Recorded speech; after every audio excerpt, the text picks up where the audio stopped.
স্বপ্ন একটি শব্দ মাত্র। স্বপ্ন কথাটি কিন্তু সকলের কাছে খুবই পরিচিত এবং একটি ভালো লাগার বিষয়। স্বপ্ন দেখতে কার না ভালো লাগে বলেন? শুয়ে শুয়ে সুন্দর সুন্দর স্বপ্ন দেখলে কিন্তু খুবই ভালো লাগে। স্বপ্ন দেখাটা আর চানাচুর ভাজা খাওয়াটা কিন্তু একই কথা। কারণ কি জানেন? যত সময় আপনি চানাচুর ভাজা খাবেন তত সময় কিন্তু ভালো লাগবে। চানাচুর ভাজা খাওয়া শেষ, আপনার ভালো লাগা শেষ। ঠিক স্বপ্ন একই বিষয়। আপনি যত সময় স্বপ্ন দেখবেন তত সময় কিন্তু আপনার ভালো লাগবে। আপনার স্বপ্ন দেখা শেষ, হঠাৎ ঘুম ভেঙে গেল, আপনার স্বপ্ন শেষ, অর্থাৎ আপনার ভালো লাগা কিন্তু এখানেই শেষ। কিন্তু আমাদের সেই স্বপ্ন দেখতে হবে যা লালন করার যোগ্য। এমন স্বপ্ন আমরা দেখব না যা লালন করার যোগ্য নয়। স্বপ্নকে লালন করতে হবে ভবিষ্যৎ প্রচেষ্টায়, ভবিষ্যৎ উন্নয়নের জন্য।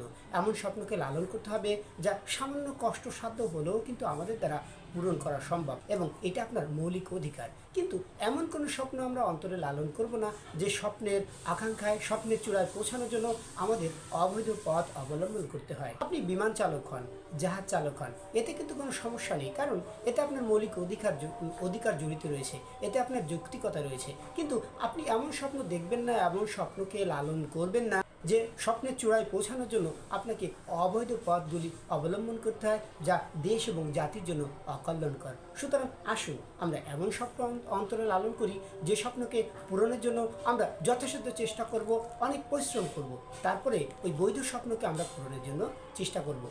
ধন্যবাদ সকলকে। সুস্বপ্নময় অবস্থায় থাকুন এবং ভালো ভালো স্বপ্ন দেখতে থাকুন। আল্লাহ হাফেজ।